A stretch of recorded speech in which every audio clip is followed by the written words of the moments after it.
L'avènement de l'intelligence artificielle a considérablement révolutionné les mentalités, bousculé les fondements de nos sociétés et parfois déraciné les identités. Au-delà d'être un simple outil professionnel, l'intelligence artificielle comporte également de nombreux dangers, surtout pour la jeunesse africaine. Mesdames, Messieurs, bonsoir et bienvenue sur les antennes de la télévision panafricaine Vox Africa. Intelligence artificielle en Afrique, entre danger et opportunité, c'est le thème de cette édition de votre émission Focus. Et pour en parler, j'ai le plaisir de recevoir sur ce plateau Eric Soglo, qui est ingénieur, mais aussi écrivain. Il vient d'ajouter une nouvelle corde à son arc et nous propose cet ouvrage, Les dangers de l'intelligence artificielle en Afrique. Un thème évocateur dans ce contexte de mutation des mentalités, même technologiques. Eric Soglo, bonsoir et merci d'avoir accepté notre invitation. Merci beaucoup, M. Valère, et merci de nous avoir invités. Alors, je l'indiquais tout à l'heure, vous nous proposez cet ouvrage qui porte sur l'intelligence artificielle. C'est une technologie révolutionnaire qui a pris corps aux États-Unis, qui s'émancipe en Chine, en Europe, et ça se développe timidement en Afrique. Avant d'entrer dans le cœur de l'affaire, déjà, concrètement, c'est quoi l'intelligence artificielle? D'accord, M. Valère, c'est une très belle question. Déjà, il faut savoir que l'intelligence artificielle vient du mot intelligent et artificiel. Donc, très simple, c'est un ensemble de programmes qui a pour objectif d'imiter les humains. Donc, d'être intelligent. Donc, on associe des programmes qui ont la capacité d'imiter tout ce que l'humain fait. Exemple, apprendre, parce que l'intelligence artificielle apprend. C'est par là que ça commence d'abord. On enseigne des choses que plus tard, l'intelligence artificielle peut restituer. L'intelligence artificielle aujourd'hui a une capacité de répondre aux questions plus rapidement que l'humain. Donc, en résumé, l'intelligence artificielle, on peut parler de l'ensemble de programmes dont l'objectif est d'être plus performant que l'être humain. Alors, est-ce que l'avènement d'un outil technologique comme celui-là n'est pas, j'ai envie de dire, pour concurrencer, ou alors le bon mot c'est celui-là, se substituer à l'homme? Est-ce qu'il n'y a pas ce risque à vous écouter? Je vais être très clair avec vous. L'intelligence artificielle, peut-être à la création, c'était pour aider l'homme, mais de nos jours, avec ce qui est en train d'arriver, l'objectif de l'IA, comme on l'appelle généralement, c'est de remplacer l'homme sur plusieurs points. Et cela se voit déjà dans les sociétés. Je prends l'exemple d'Amazon, qui a licencié plus de 7000 employés. Il les a remplacés par l'intelligence artificielle. Je ne sais pas si vous suivez un peu les actualités. Récemment, le campagne électoral qui a lieu au Cameroun, vous allez voir qu'il y a certains artistes qui ont composé des musiques pour certains candidats, mais ces artistes n'ont jamais composé de musique. Mais c'est exactement la voix de l'artiste. C'est le travail de l'intelligence artificielle. Et il y a les artistes réellement aujourd'hui qui gagnent leur vie à faire des compositions via l'IA. Il se dit à l'IA, je vais faire une chanson pour les mamans, pour la femme le 8 mars, et le texte est composé. Donc, avant, il faut un compositeur pour rédiger. Donc là, comme on a juste de vous dire, l'objectif principal de l'IA, c'est de remplacer l'humain dans tout ce que nous faisons. Alors, vous qui avez travaillé sur la question et qui venez de publier un ouvrage, quels sont les dangers que vous avez identifiés et recensés qui pèsent justement sur l'Afrique? L'IA représente énormément de dangers pour le continent africain, tellement sur plusieurs points. Nous allons toucher le point le plus palpable, qui est la cybercriminalité. Aujourd'hui, ne soyez pas étonnés quand on vous envoie une vidéo de votre femme ou de votre sœur, accompagnée d'un monsieur qu'elle ne connaît même pas et que la vidéo est presque authentique. Ça, c'est un danger. Ça veut dire qu'on ne peut plus distinguer ce qui est vrai et ce qui est faux. Oui, ça tombe très bien. Récemment, c'est même toujours en cours, le Gabon a arrêté les réseaux sociaux. C'est suspendu pour une période de négociation parce que les internautes se sont permis de prendre l'image du président pour le transformer en femme. Oui, et puis c'est presque authentique. Il y a des dérives. Voilà, donc tout ça, c'est au niveau de la cybercriminalité. Aujourd'hui, avec l'intelligence artificielle, quelqu'un peut se faire passer pour vous en clonant votre voix. ils vous appellent, même cloner votre numéro de téléphone. Oui, il y avait l'IA. On vous appelle, oui, tel, c'est monsieur tel, est-ce que tu peux me faire un dépôt de 2000, tu peux me faire un dépôt de 3000 et tout ça. C'est un danger. Alors, si on quitte sur le plan lié sur le plan de cybercriminalité, vous avez sur le plan social, c'est encore grave. Comme tout à l'heure, l'IA détruit des emplois. C'est vrai, tout à l'heure, on va voir que ça crée d'autres opportunités, mais ça détruit énormément les emplois traditionnels. Je vais donner quelques exemples. Aujourd'hui, moi-même, j'utilise l'IA. Il y a des tâches que je peux demander à un comptable de faire, mais aujourd'hui, je demande à l'IA de me faire ça. Parfois, il y a des lettres que je veux rédiger. Je peux demander à un secrétaire de me rédiger tel test, mais je demande à l'IA de rédiger. Et il le fait très bien. Et plus rapide que l'être humain. Donc, comme je l'ai dit, l'IA, c'est pour nous remplacer d'ici 10 ans. Et d'autres dangers de l'IA, c'est sur le plan scolaire, académique. Aujourd'hui, vous arrivez dans les salles de cours. Moi, je suis également enseignant. J'enseigne à l'université. Tu vas constater que tu finis de rédiger, d'écrire au tableau. L'étudiant arrive, prend son téléphone, il filme. Il garde. Tu donnes un exercice, il filme, il envoie l'IA donne la réponse. Donc, ça décourage davantage les étudiants, les élèves, à étudier davantage. Parce qu'il sait qu'il n'a pas de recherche à effectuer. L'aide de l'Internet, entre guillemets, avec Google, tu pouvais aller rechercher, faire des comparaisons pour écrire. Mais l'IA te donne ça de manière structurée. Sur les réseaux sociaux, vous allez voir que depuis l'année passée, il y a des vidéos qui circulaient avec lors des soutenances de mémoire où quelqu'un remercie une intelligence artificielle pour l'avoir aidé à avoir la mention bien ou très bien. Aujourd'hui, tu donnes ton thème à l'IA, ben, tu croises les bras en 1 heure. Bon, c'est beaucoup, même 1-2 minutes. Tu as le rapport, la mémoire rédigée, structurée. Tu pas seulement, tu imprimes. Alors, est-ce qu'avec ce tableau que vous décrivez, l'on n'est pas appelé à croire que finalement, l'intelligence artificielle peut complètement déstructurer les fondements de notre société? Et si c'est le cas, comment se prévenir? Quels sont les pare-feux qu'il faut mettre en place pour justement permettre aux jeunes d'optimiser l'utilisation de l'IA, de l'utiliser de manière intelligente, comme c'est dit? Exactement, c'est l'objectif de ce livre. C'est vrai que le titre, quand vous voyez, vous partez directement, qu'on ne parle que du danger. Mais à l'intérieur, il y a des suggestions, des propositions. On parle également de ce que l'IA fait également de bien. Je l'ai dit, j'utilise l'intelligence artificielle. Je vais vous dire comment on en est arrivé à ce livre. J'ai développé un IA qu'on appelle MIA IA, qui a la capacité de sauvegarder la mémoire humaine.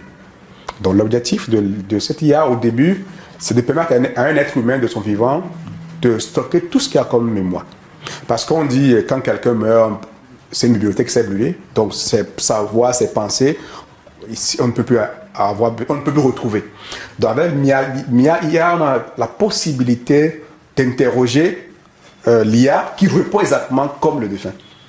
En lui donnant les informations exactes comme si c'était le défunt qui était là.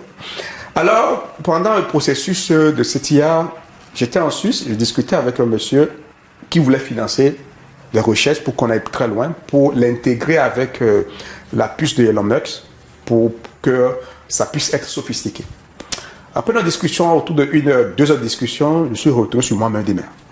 Et si ce que tu crées, au lieu d'aider, comme tu dis, détruire plutôt, est-ce que Dieu qui empêche quelqu'un d'avoir accès au service de l'autre, est-ce qu'il est bête? Est-ce que Dieu qui a pour créer son monde et qui dit, après la mort, tout souvenir de telle personne soit effacé, soit détruit, est-ce qu'il est bête?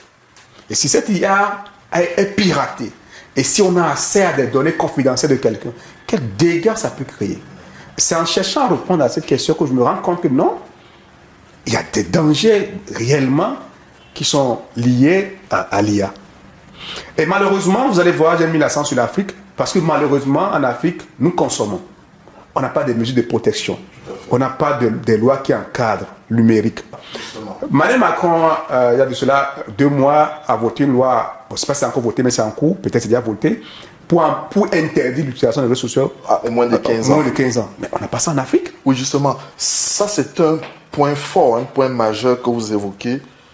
la régulation de l'utilisation de ces nouvelles technologies.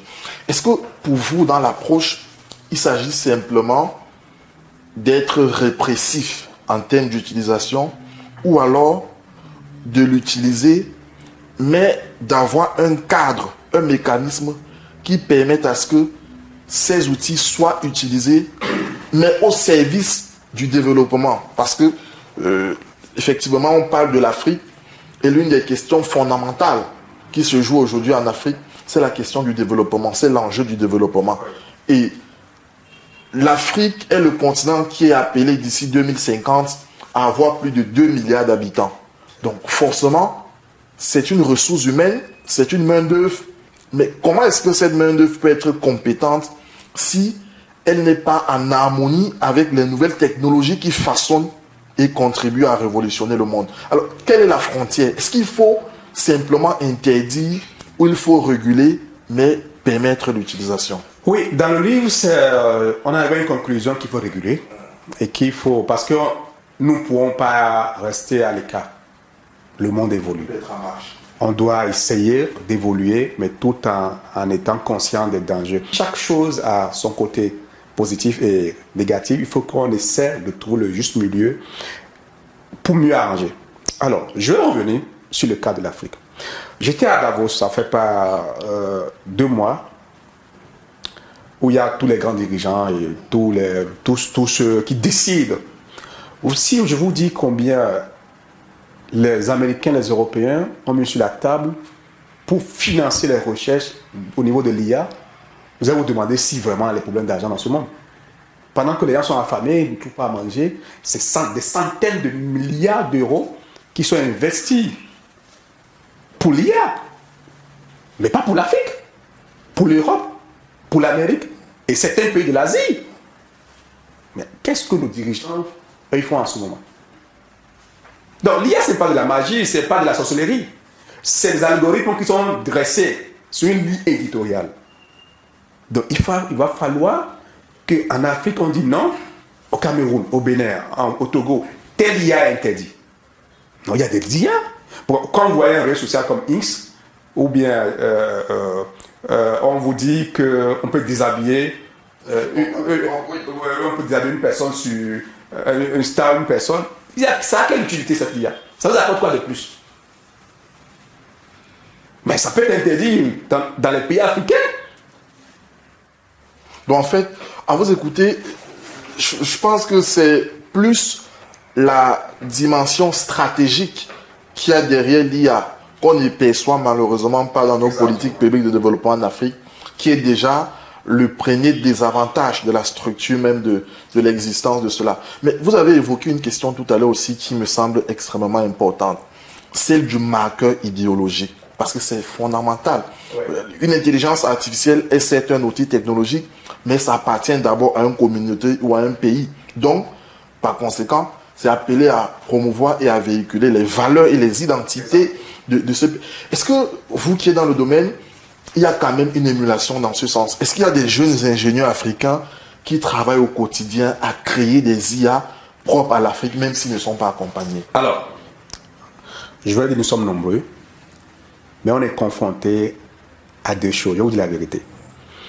Il est très compliqué aujourd'hui qu'un jeune Africain puisse dire qu'il a créé 100% une IA autonome. C'est faux. Soit il utilise ce qu'on appelle l'API, de notre IA, qui ne l'appartient pas, pour ajuster. Pourquoi? L'IA consomme des ressources. Les statistiques ont montré à Davos que l'IA, en une année, a consommé la quantité d'eau que la France peut consommer en 10 ans, en une année. C'est très simple. Prenez votre ordinateur, vous-même commencez à utiliser une IA pour générer une vidéo, une image. Ça va ronfler, ça va chauffer. Donc, pour créer une IA, ça demande d'avoir des serveurs sophistiqués. Nous n'en avons pas les moyens. Nous pouvons avoir l'interface, nous pouvons avoir l'idée, mais à la fin, quand tu fais appel à ces GA qui ont ces serveurs, soit qu'ils nous louent une partie de leur IA que nous allons essayer de travailler. L'Afrique doit se réveiller afin de trouver une solution pour que nous ayons des financements pour faciliter aux jeunes Africains. Mais attends, vous pensez que c'est les qui travaillent sur ChatGPT et tout ça, là? C'est les Africains. Les qui sont derrière, c'est les Africains. Nous avons les idées, nous avons les compétences. On n'a juste pas les moyens. Donc, il y a d'abord un travail de fond. Mais d'abord, celui qu'il faut à la place qu'il faut, pour que quand ces genres de choses arrivent, ils puissent savoir que nous, on a besoin, le financement de 1 milliard qu'on demande pour telle chose est utile. Le problème d'abord politique. Vous allez voir que c'est récemment que malheureusement, beaucoup de pays africains ont commencé à investir véritablement dans l'armement, avec les crises dans le Sahel, par-ci, par-là et tout ça. Parce qu'avant, tu dis, qui va nous faire la guerre une fois? On préfère détourner les fonds, faire ci, ci et ça. Mais il y a une chose qui arrive. Mais l'adversaire, s'il faut le dire, utilise des IA armés. La Chine a des IA. Ils ne vont plus envoyer des hommes sur le terrain. Pendant que vous allez se rendre de perdre des hommes, et ils vont perdre des robots l'IA. Ça, il y a été déjà testé aux États-Unis. On dit à l'IA que tous ceux qui sont habillés en blanc, tue-les. Il ne peut pas rater ses cibles. Il n'a pas de sentiment. Mais si c'est un enfant qui est habillé en blanc, il va tirer. Nous sommes tellement en arrière qu'on ne voit pas le danger que représente cet outil pour nous. Alors, au-delà de ce tableau, de ce paysage un peu sombre, quelles sont les opportunités? Comment capitaliser l'existence de l'IA pour mieux développer le continent? Donc, oui, effectivement, l'IA ne fait que présenter des dangers. Ça crée des opportunités. Il y a des métiers qui sont créés. Data analyst, développeur d'IA. Et de plus en plus, des grandes sociétés en Europe, aux États-Unis, recrutent des gens en Afrique pour enseigner l'IA. Et ils sont payés, je pense, il y en a qui sont payés à $10 l'heure, $6 l'heure en moyenne. Parce qu'ils se sont rendus compte que les Africains utilisent de plus en plus l'IA. Et l'IA a des choses qu'ils ne connaissent pas d'Afrique. Donc il faut que c'est moi qui dois prendre ce verre pour dire à l'IA, ça, on appelle ça verre. Donc désormais, quand quelqu'un te montre ça, il faut lui dire que c'est un verre. Et si ça sert à faire ci et ci et ça. Donc les Américains, par exemple, ils ne maîtrisent pas tout en Afrique. Donc ils recrutent en Afrique des jeunes qui sont spécialisés dans tel domaine. Ah, telle feuille soigne telle chose, telle fait telle chose, telle fait telle chose. Donc l'IA crée des opportunités. Et ça peut nous aider, ça nous aide en plusieurs domaines.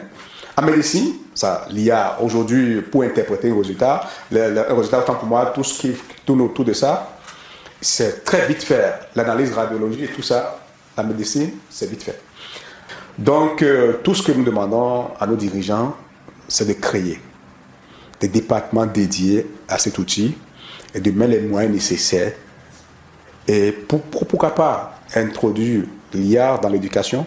Justement, c'était ça la prochaine question. C'est quel est le lien ou la frontière qu'il y a à faire dans nos systèmes éducatifs avec l'intelligence artificielle? Parce que en début d'entretien, vous-même, vous l'avez indiqué, beaucoup de jeunes élèves aujourd'hui se servent de l'IA pas pour faire des recherches, mais pour simplement faire du copier-coller sans effort. C'est un gros danger d'avoir des étudiants, des élèves qui sont des répétiteurs des moteurs technologiques. Donc, est-ce qu'il faut repenser le système éducatif africain et quelle est la place qu'on peut donner à l'intelligence artificielle? Bon, déjà, il faut repenser le système éducatif africain. Le système éducatif africain est déjà obsolète depuis des années.